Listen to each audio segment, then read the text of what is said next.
The man stopped halfway up the narrow walkway as if the ground beneath him had suddenly turned fragile, like one wrong step might shatter something invisible. The late afternoon sun washed the small lakeside house in warm gold, but the warmth didn't reach his chest. His heart was pounding too loudly for that. On the porch stood a woman in a simple white dress, one hand resting lightly on the railing, her eyes fixed on him with an expression that didn't belong to strangers meeting for the first time. It was the kind of look people give when they recognize a piece of their past walking toward them. And in that quiet moment, something unsettling stirred in the air. Imagine this happening to you. Imagine walking up to someone you've never met before, only to see them stare at you as if they already know the sound of your laugh, the way you once held their hand, or the promises you made years ago. Would you feel fear, or something deeper, something that feels like fate? Ethan Mercer had driven nearly 12 hours from Nashville to a quiet town outside Madison, Wisconsin, chasing nothing more than a half-broken lead about his past.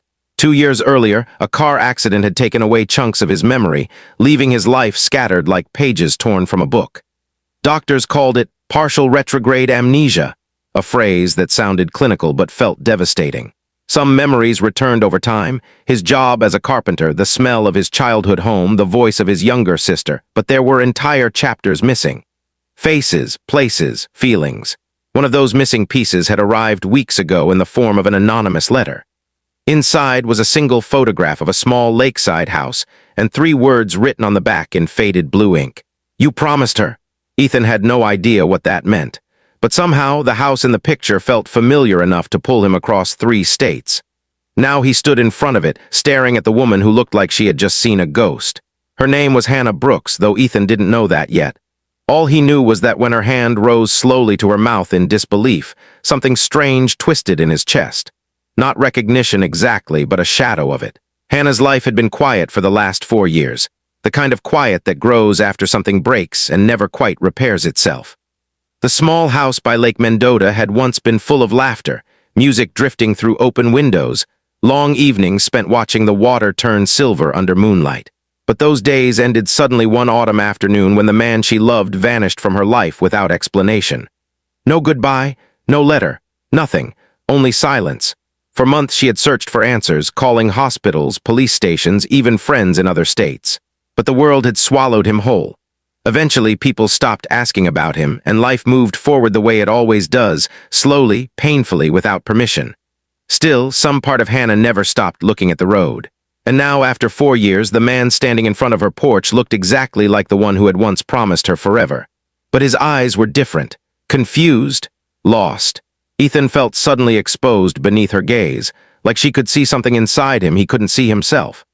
His voice came out uncertain when he finally spoke, explaining the letter, the photograph, the accident that had erased parts of his life. As he talked, Hannah listened with the quiet stillness of someone trying to hold together a storm inside her chest. Because the man she had loved was named Ethan too. The same eyes, the same voice, the same scar just above his eyebrow. Yet somehow he stood there like a stranger. If you were Hannah in that moment, what would you do? Would you slam the door on the man who broke your heart, or open it for someone who might not even remember hurting you? For a long time she said nothing. Then she stepped aside and let him in. Inside the house, time seemed to linger in small details. A wooden coffee table Ethan felt oddly drawn to. A faded photograph of the lake at sunset. A small music box sitting on the windowsill. Hannah watched him carefully as he walked through the living room, touching objects with hesitant curiosity, like someone exploring a forgotten life. When his fingers brushed the music box, he paused. A flicker crossed his face, something fragile and uncertain. He turned the tiny key. Soft piano notes drifted into the room. And suddenly Ethan staggered back as a wave of images slammed into his mind. Laughter echoing across the lake. A woman spinning barefoot on the porch. The scent of rain in the air, and his own voice promising he would never leave. The memories came fast but incomplete, like fragments of a dream breaking through fog. He gripped the edge of the table, breathing hard. Hannah's heart cracked open at the sight of him, struggling to piece together something she had carried whole inside her for years. Little by little over the next few days, Ethan stayed in the town.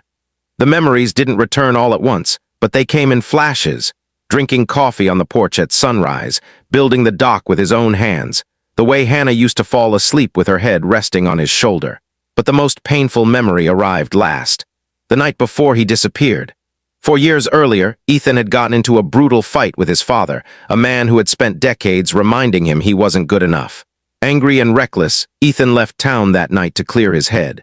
Somewhere along a dark stretch of highway in Illinois, his truck collided with another vehicle. When he woke up days later in a hospital, his past had already slipped away. He never meant to leave her. He simply forgot he had someone to come back to. When the full truth finally settled between them, the weight of those lost years felt almost unbearable. Hannah had lived through heartbreak and healing. Ethan had lived through emptiness without knowing what he'd lost.